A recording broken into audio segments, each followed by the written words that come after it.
A Paladin's Journal, Chapter 1. Ham picked up the little wooden figurine he had carved and gave it a thorough look over under the sunlight.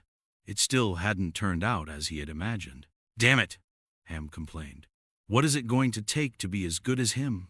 He sighed and placed the figurine down on the workbench, then dusted himself off of all the sawdust and wood chips that had stuck in his clothes and hair and carefully made his way out of the shop and into his house.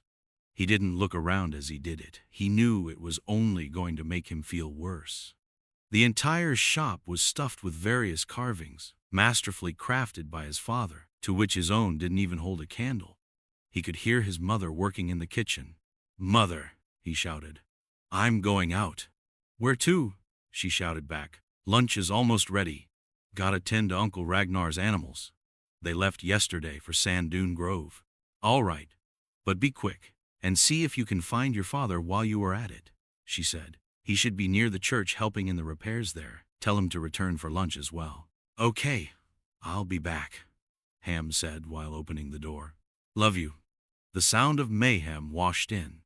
It took a whole minute for Ham to make sense of what was happening. All the people he knew, neighbors, customers of the shop, all of them were running away from something, heading for the edge of the town. "Wait, what? What is going on?"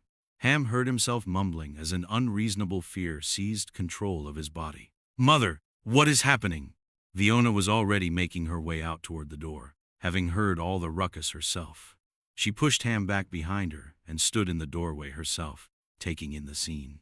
Then a man suddenly appeared in the doorway, riding a majestic warhorse. "Love," he shouted from his seat.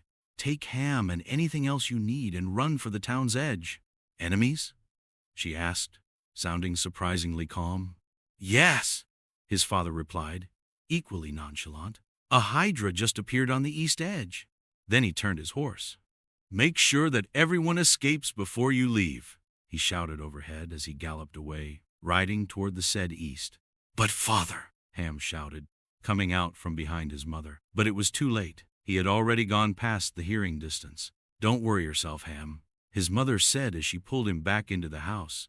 "It's just one lousy monster. Kaiser can handle it. Now, let's go. We got some work to do." In the subsequent hours, Ham did all he could to help his mother make sure that everyone in Sako was aware of the incoming threat and that everyone was heading out. However, the more time that passed, the more it became impossible for anyone to not be aware of it. Fires were spreading to the east and smoke clouds were reaching as tall as the skies. The intermittent roars of the monster were also unquestionable.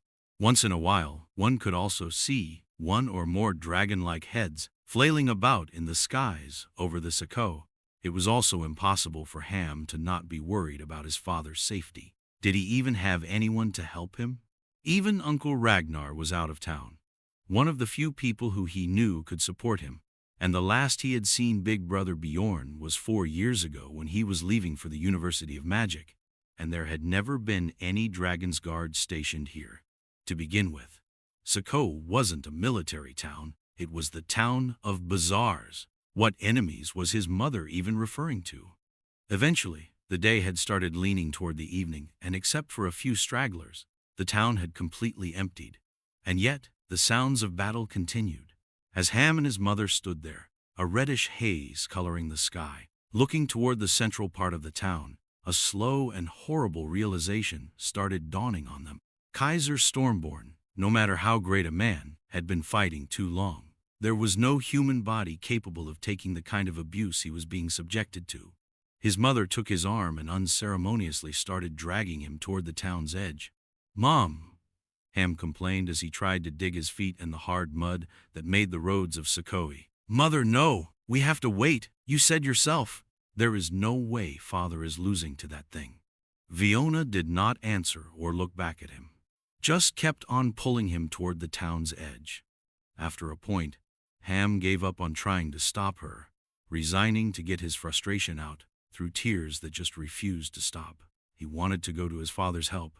There was no reason he had to fight such a dangerous beast alone. However, much as he would try, his mother won't let him go. He hated every moment of it. He hated himself for not being prepared. Why hadn't he spent his time learning to fight instead of carving?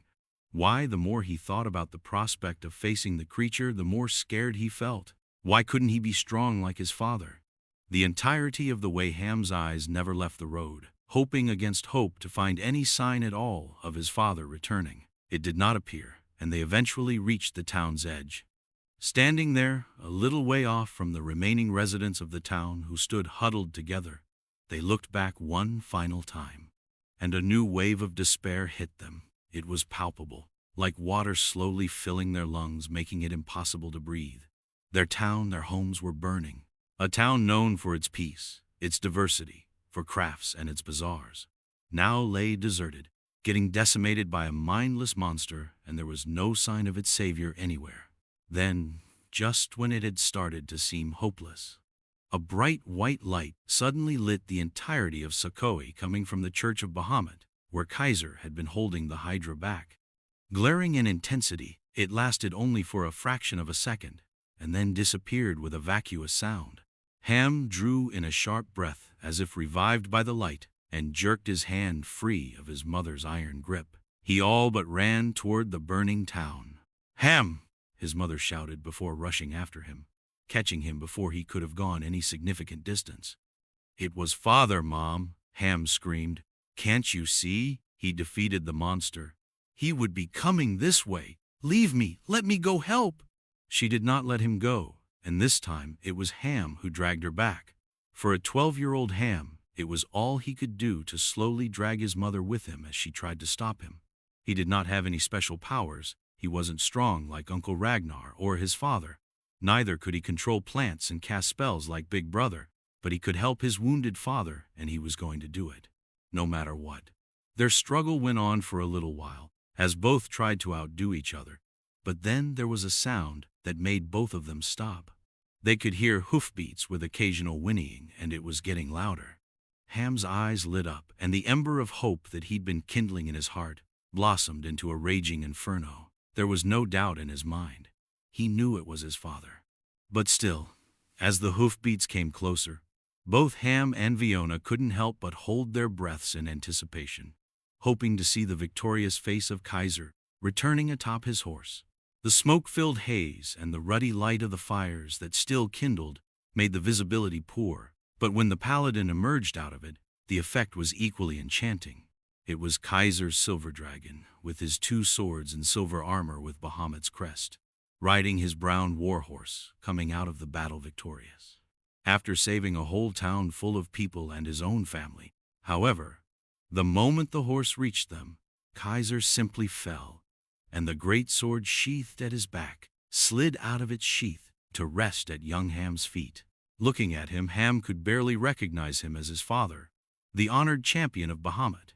There were huge chunks of his armor and torso simply missing, and no hair remained atop his scalp. His face was the worst part, as it still sizzled with acid.